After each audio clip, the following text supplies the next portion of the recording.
അങ്ങനെ തൃശ്ശൂർ പൂരനഗരിയിലേക്ക് പ്രിയപ്പെട്ട പ്രേക്ഷകർക്ക് വീണ്ടും സ്വാഗതം. ഇന്ന് രാവിലെ മുതൽ നമ്മൾ കൊടും വെയിലിൽ ആയിരുന്നെങ്കിൽ ഇന്ന് അല്ലേ അക്ഷയ അത്യാവശ്യം വലിയ കുഴപ്പമില്ലാത്ത അന്തരീക്ഷമാണ്. അതുകൊണ്ട് തന്നെ ആളുകൾ പതുക്കെ പതുക്കെ പൂരനഗരിയിലേക്ക് വന്നുകൊണ്ടിരിക്കുകയാണ് അല്ലേ. സന്ധ്യയായി സൂര്യന്റെ വീട്ടിലേക്ക് പോയി എന്നൊക്കെ പറയുന്ന പോലെ ചൂട് എന്തായാലും കുറഞ്ഞിട്ടുണ്ട്. ചൂട് കറിയുന്നത് നമ്മൾ നേരത്തെ ഒക്കെ നോക്കുമ്പോൾ എല്ലാവരും വീശിക്കൊണ്ടിരിക്കുകയാണ്, അതിലൊക്കെ കുറച്ച് മാറ്റം വന്നിട്ടുണ്ട്. പക്ഷേ രാത്രി പൂരനഗരി കാണുക മനോഹരമാണ് അല്ലേ. ആളുകൾ ആ കാഴ്ച കാണാൻ ഒരുപാട് പേർ വരുന്നുണ്ടാവും. പുറമേ നിന്നുള്ളവരൊക്കെ ഇപ്പൊ രാവിലത്തെ തെക്കേ ഗോപുരം നട തുറന്ന് എറണാകുളം ശിവകുമാർ വരുന്നത് കാണാൻ ഒരുപാട് ആളുകൾ കാഴ്ചക്കാരുണ്ടായിരുന്നു. നമുക്ക് എന്തായാലും അധികം നമ്മൾ പറഞ്ഞ് ബോറടിപ്പിക്കുന്നില്ല, വേഗത്തിൽ തന്നെ നമുക്ക് നമ്മുടെ അതിഥികളിലേക്ക് പോകാം. പാറമേക്കാവിന്റെ ദേവസ്വം സെക്രട്ടറി ശ്രീ രാജേഷ് നമുക്കിവിടെ. വളരെ ഇത്തവണത്തെ പൂരത്തിന് ഒരുപാട് സവിശേഷതകളുണ്ട്. കാരണം ഒരു പ്രത്യേക അവസ്ഥയിൽ നിന്നാണ് ആളുകൾ തൃശ്ശൂർ പൂരം ആളുകളുടെ എത്രത്തോളം ഹൃദയത്തോട് ചേർന്ന് നിൽക്കുന്നു എന്നുകൂടി കാണുന്ന ഒരു നിമിഷമാണ്. അപ്പോൾ വേദനകളുണ്ട്, പക്ഷെ ഒപ്പം തന്നെ ആചാരങ്ങളെയും എത്രയോ ആളുകളുടെ കഠിനാധ്വാനത്തിൻ്റെ കൂടെ പ്രതിഫലനമാണ് തൃശ്ശൂർ പൂരം. അപ്പോൾ ആ നിലയിൽ എങ്ങനെയാണ് ഇതുവരെ ഉള്ള പൂരത്തിൻ്റെ മുന്നോട്ട് പോക്കുക? നമ്മളെല്ലാവരെയും ഞെട്ടിപ്പിച്ച ഒരു സംഭവമാണ് 4 ദിവസം മുമ്പ് നടന്നത്. അതിൽ അഗാധമായ ഖേദം നമുക്കെല്ലാവർക്കും ഉണ്ട്. എന്നാൽ ആചാരങ്ങൾ സംരക്ഷിക്കണം. ഭഗവതിയുടെ പൂരം അതായത് ഉത്സവമാണ്. ഒരു ക്ഷേത്രത്തിനെ സംബന്ധിച്ച് ഏറ്റവും പ്രധാനപ്പെട്ടതായിട്ടുള്ള 5 കാര്യങ്ങളാണ് പറയുന്നത്. 1 ആചാര്യൻ്റെ ശുദ്ധി, 1 വേദോച്ചാരണം, 3 ഉത്സവങ്ങൾ, പിന്നെ അന്നദാനം, അങ്ങനെ 5 കാര്യങ്ങൾ പറയുന്നുണ്ട്. അതിൽ ഉത്സവത്തിലെ പടഹാദി ഉത്സവമാണ് പൂരം എന്ന് പറഞ്ഞാൽ. അപ്പം അത് മുടക്കാൻ പാടില്ല. അത് അതിൻ്റെ ആചാരത്തോടുകൂടി എല്ലാം നടത്തണം എന്നാണ്. ഞങ്ങൾ ആചാര്യന്മാരായിട്ട് സംസാരിച്ചു, പലരായിട്ടും സംസാരിച്ചപ്പോഴും കാര്യങ്ങളൊന്നും മുടക്കരുത്, വേണമെങ്കിൽ നമുക്ക് ആർഭാടം കുറയ്ക്കാം. അതിൻ്റെ ഒരു ഭാഗമായിട്ടാണ് വെടിക്കെട്ട് വളരെ സിംബോളിക്കായിട്ടാണ് നമ്മൾ ചെയ്യുന്നുള്ളൂ. അതുപോലെ തന്നെ കുടമാറ്റത്തിന് വേറൊരു ആർഭാടാണ് കുടമാറ്റം. 10, 70, 80 സെറ്റ് കുടകൾ ഞങ്ങൾ മാറ്റാറുണ്ട്. ഇത്തവണ അത് 2 കൂട്ടരും കൂടി അതും പ്രതീകാത്മകമായിട്ട് 15 സെറ്റിൽ ഒതുക്കുകയാണ്. ഇവിടെ തെക്കേ ഗോപുരനടയിൽ 15 സെറ്റ് കുടകൾ മാത്രമേ മാറ്റുകയുള്ളൂ. ഇത് രണ്ടുമാണ് പ്രത്യേകതകൾ. ഈ യോഗം ചേർന്ന് കുറേ തീരുമാനങ്ങളൊക്കെ ആയിട്ടാണ് ഇത്തവണ പൂരത്തിലേക്ക് കിടക്കുന്നത്. അപ്പോൾ അതൊക്കെ കൃത്യമായിട്ട് പാലിക്കാൻ പറ്റുന്നുണ്ടോ? പിന്നെ ചൂടുണ്ട്, എങ്ങനെയാണ്? അതായത് ഇപ്പം എല്ലാവർക്കും ചൂടെന്ന് പറയുന്നു.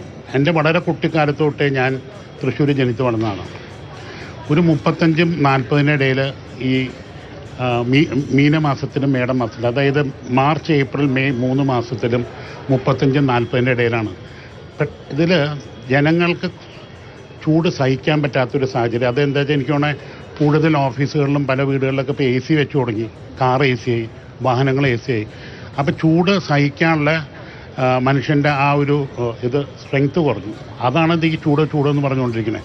ഇപ്പം മരുഭൂമിയിലൊക്കെ ആൾക്കാർ 50-55 ഡിഗ്രിയിലെ ജോലിയുണ്ട്.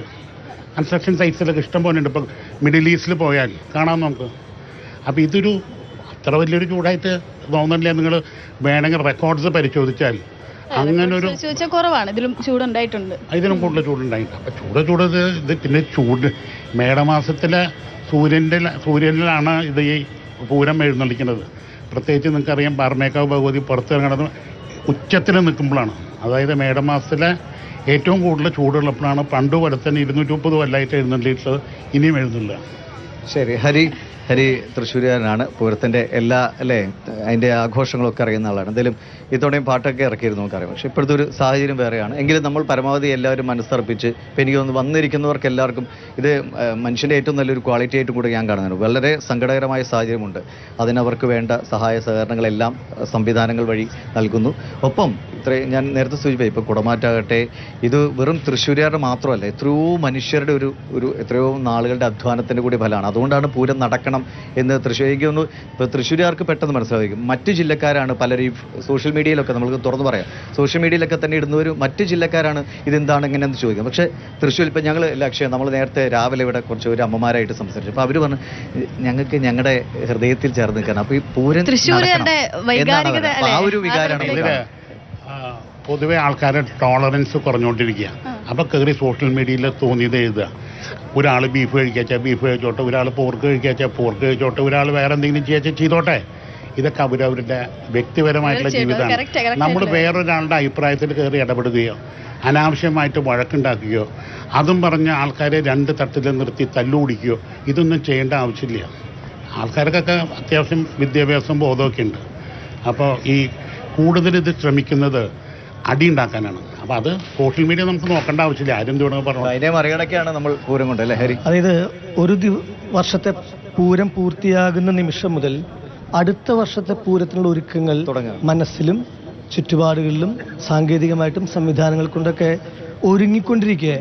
എത്രയോ മാസങ്ങളുടെ അധ്വാനം, പ്രതീക്ഷ, പ്രാർത്ഥന, ശ്രമം, അതെല്ലാം അതിനുള്ള അലങ്കാരങ്ങൾ, അതിനു വേണ്ടിയിട്ടുള്ള എല്ലാ സംവിധാനങ്ങളും ഒരുക്കി വയ്ക്കുമ്പോൾ തന്നെ എന്തുകൊണ്ട് നമ്മൾ അത്തരത്തിലുള്ള ആർഭാടങ്ങൾ ഒഴിവാക്കാൻ, ആഘോഷങ്ങൾ ഒഴിവാക്കാൻ, അതിൻ്റെ ഉല്ലാസം, രസമൊക്കെ മാറ്റിവെക്കാനും ആചാരങ്ങൾ, അനുഷ്ഠാനങ്ങൾ കൃത്യമായിട്ട് നിലനിർത്തിക്കൊണ്ട് തന്നെ വളരെ പക്വമായി, വളരെ സംയമനത്തോടു കൂടിയിട്ട് എന്താണോ ഇപ്പോഴത്തെ പ്രസന്റ് സിറ്റുവേഷൻ അതിനെ ഉൾക്കൊണ്ടുകൊണ്ട് തന്നെ പൂരം ആചരിക്കാൻ തയ്യാറാകുന്നിടത്താണ് നമ്മൾ നല്ല മനസ്സിലാക്കുന്നത്. രാവിലത്തെ ചടങ്ങിൽ പോലും അറിയാം അല്ലെ, ആളുകൾ അത് ഇപ്പൊ തന്നെ നമുക്ക് ആളുകൾ അങ്ങനെ ഉണ്ടെങ്കിൽ പോലും ശരിയാണ്, അത് ഉണ്ട്, അതിലേക്ക് കടന്ന് നമ്മൾ പോകേണ്ടതുണ്ട്. ഈ പറഞ്ഞതുപോലെ തന്നെ ഒരുപാട് മനുഷ്യന്മാരുടെ ഒരു വർഷത്തെ കാത്തിരിപ്പാണ്, അത് എല്ലാ തരത്തിലുള്ള കാത്തിരിപ്പാണ്. ആ കാത്തിരിപ്പ് പോയിട്ട് അവരുടെ ജീവിതം ജീവിത മാർഗമായി തന്നെ പൂരവുമായി ബന്ധപ്പെട്ടുള്ളത്. അതായത് ഇവിടെ കടല വിൽക്കാൻ വരുന്ന ചേട്ടൻ മുതലുള്ള എല്ലാ ആൾക്കാരും അങ്ങനെ കാണുന്നവരാണ്. ഇപ്പൊ ഇവിടെ ആളുകളൊക്കെ നിറഞ്ഞിട്ടുണ്ട്. നമുക്ക് ഇപ്പൊ തന്നെ കാണാം അല്ലെ, നമ്മൾ സാധാരണ എല്ലാ വർഷവും എങ്ങനെയാണ് അതുപോലെ തന്നെ ആണ് ഇവിടെ ഇത്തവണ മാറ്റങ്ങളൊന്നുമില്ല. എങ്ങനെയാണ് ഇപ്പോൾ നാളെ രാവിലെ മുതൽ എഴുന്നേൽപ്പുകൾ തുടങ്ങിയായി? അതിനൊക്കെ എനിക്ക് തോന്നുന്നു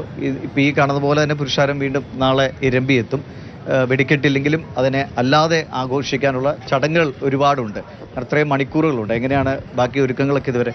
അതായത് പാറമേക്കാവിൻ്റെ ഏറ്റവും പ്രധാനപ്പെട്ട എഴുന്നള്ളിപ്പ് എന്ന് പറഞ്ഞാൽ ഉച്ചയ്ക്കുള്ള ഭഗവതിയുടെ എഴുന്നള്ളത്താണ്. അത് ഏതാണ്ട് 11:45 ചെമ്പടമേളത്തിൻ്റെ അകമ്പടിയോടുകൂടി ഭഗവതി പുറത്തേക്ക് എഴുന്നള്ളും.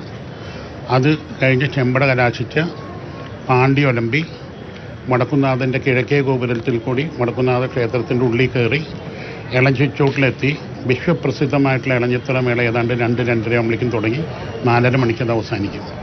അത് കഴിഞ്ഞാൽ ഈ തെക്കേ ഗോപുരം വഴി പുറത്തേക്ക് 15 ഗജൻവീരന്മാർ നിരന്ന് സ്വരാജ് റൗണ്ടിലെത്തി അവിടെ നിന്ന് സന്ധ്യവേല കഴിഞ്ഞ് തിരിച്ച് 7 ആനകൾ തിരിച്ചു വന്ന് 15 ആനകൾ അവിടെ എത്തും. അപ്പോഴേക്കും തിരുവമ്പാടി ഇവിടെ നിരന്ന് നിൽക്കും. അങ്ങനെ മുഖത്തോട് മുഖം നിന്ന് കുടമാറ്റം നടക്കും. ഈ കുടമാറ്റം നമ്മളത് ഒഴിവാക്കുമെങ്കിലും അതിൽ എത്രയോ, ഇപ്പോൾ ഹരിനാഥ് സൂചിപ്പിച്ചു, എത്രയോ ദിവസത്തെ ജോലികളാണ്, അവരുടെ സർഗാത്മകമായ ചിന്ത, കുറേ പേരുടെ പരിശ്രമമൊക്കെയാണ്. അപ്പോൾ എങ്ങനെയാണ് നിങ്ങൾ എങ്ങനെ കുടകൾ എനിക്ക് അത് ഭയങ്കര കൺഫ്യൂഷൻ തോന്നി. ഏതൊക്കെ കുടകൾ മാറ്റി വെക്കേണ്ടി വന്നു? വളരെ വേദനയോടെയായിരിക്കും ചെയ്യുന്നത്, പക്ഷെ അതെങ്ങനെയാണ് തീരുമാനം എടുത്തായാലും? അതിൽ ഞങ്ങൾ ഏതാണ്ട് 65 സെറ്റ് മുത്തുക്കുടകളും 13 സെറ്റ് സ്പെഷ്യൽ കുടകളും തയ്യാറാക്കി കഴിഞ്ഞിട്ടുണ്ട്. കുട കാണാനൊക്കെയാണ് ആൾക്കാർ ഏറ്റവും കൂടുതൽ ആൾക്കാരുടെ ഒരു ബഹളം അതിലാണ്. അപ്പോൾ ആ സ്പെഷ്യൽ കുടകൾ പൂർണ്ണമായിട്ടും ഒഴിവാക്കി ഈ 65 സെറ്റിൽ നിന്ന് ഒരു 15 സെറ്റ് ഇവിടെ മാറുള്ളൂ. മറ്റുള്ള ചില കുടകൾ അവിടെ പുറത്തിറങ്ങുമ്പോൾ ഡിസ്പ്ലേ ചെയ്യും. അതുപോലെ ഇവിടെ ഇറങ്ങുമ്പോൾ ഒരു 3-4 സെറ്റ് മാറ്റിക്കൊണ്ടിരിക്കും. കുടമാറ്റം എന്ന ചടങ്ങിൽ 15 സെറ്റ് മാറ്റും. ഒരു കാര്യം ചോദിച്ചോട്ടെ, സാധാരണ കുടമാറ്റത്തിൽ നമ്മളിങ്ങനെ കൗതുകത്തോടെ കാത്തിരിക്കുമല്ലോ, അടുത്ത കുട ഉണ്ടാകും, അങ്ങനെ ഉണ്ടാക്കിയിട്ടുള്ള കുറെ കുടകൾ ഉണ്ടാകില്ലേ? അതുണ്ടാവും, നല്ല കുടകളുണ്ടാവും, അത് എല്ലാം പ്രദർശിപ്പിക്കും. ശരി, എന്തായാലും അങ്ങനെ അതിനുള്ള ഒരുക്കങ്ങളും ആയി കഴിഞ്ഞിരിക്കുകയാണ്.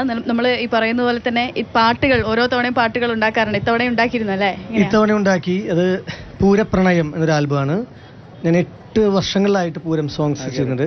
പക്ഷെ ഈ അവസരത്തിലേ ആ പ്രണയം നിറഞ്ഞ പൂരാഘോഷത്തിന്റെ പാട്ടിനെ കുറിച്ച് പറയുന്നതിനേക്കാൾ കുറച്ച് വർഷങ്ങൾക്ക് മുമ്പ് നമ്മൾ കൊറോണ വന്ന സമയത്ത് പൂരം അന്ന് എഴുതിയ ഒരു കവിത അഥവാ പൂരപ്പാട്ടിലെ വരികള്, പൂരത്തിനാരുമില്ല എന്നാരു ചൊല്ലി പൂരം ഇന്നുള്ളത്തിലല്ലേ, മേളത്തിനാരവം കേൾക്കാം ഹൃദയത്തിൻ സ്പന്ദന താളമതല്ലേ, 1000 വർണ്ണക്കുടകൾ നിറഞ്ഞതിന് ആത്മാവിൻ മുറ്റത്തിലല്ലേ തുടങ്ങിയ വരികളാണ്. അതായത് പൂരത്തിൻ്റെ ആഘോഷങ്ങൾ ഹൃദയത്തിലുണ്ട് ആളുകൾക്ക്. പക്ഷെ അത് നമ്മൾ ഡയറക്റ്റായിട്ട് ലൈവായിട്ട് സെലിബ്രേറ്റ് ചെയ്യുന്നതിന് ഇത്തവണ എന്തായാലും മിതത്വം ആവശ്യമുണ്ട്. കാരണം നമ്മുടെ മനസ്സിലൊക്കെ നൊമ്പരം, നെടുവീർപ്പുണ്ടാക്കുന്ന, സങ്കടം ഉണ്ടാക്കുന്ന ഒരു സംഭവമാണല്ലോ നടന്നിരിക്കുന്നത്. അതിനോട് ഐക്യപ്പെടുക, അതിൽ നമ്മുടെ ആദരവ് അർപ്പിക്കുക എന്നുള്ള നമ്മുടെ ഉത്തരവാദിത്വം കൂടിയാണ്. അപ്പോൾ ആ നിയന്ത്രണത്തിൽ നിന്നുകൊണ്ട് തന്നെ നമുക്ക് ഇത്തവണത്തെ പൂരം നമ്മുടെ ആ കാത്തിരിപ്പ് അടുത്ത വർഷം കൂടുതൽ അല്ലെ, ഇതിൽ കൂടുതൽ അത്ഭുതങ്ങൾ നമുക്ക് പ്രവർത്തിപ്പിക്കാൻ കഴിയുന്ന. ഈ പറയുന്ന പോലെ ആ പാട്ടിലെ വരികൾ കൃത്യമാണല്ലേ, പൂരം എന്ന് പറയുന്ന ഓരോരുത്തരുടെ ഉള്ളിലാണ് അല്ലെ, ഹൃദയത്തിലാണ്, ഹൃദയത്തോട് ചേർന്ന് നിൽക്കണം. അതെ, ഇവിടെയുള്ള ആളുകളൊക്കെ അങ്ങനെ പൂരപ്രേമികളാണ്. അപ്പോൾ ആ പൂരപ്രേമികളൊക്കെ ഇവിടേക്ക് എത്തുകയും ചെയ്തിട്ടുണ്ട്. നമുക്ക് പലയിടങ്ങളിൽ നിന്നുള്ള കാഴ്ചകളിലേക്കൊക്കെ പോകാം എന്നാണ് എനിക്ക് തോന്നുന്നത്. വളരെ സന്തോഷം ഹരി. ഒപ്പം എന്തായാലും മനോഹരമാകട്ടെ. Thank you.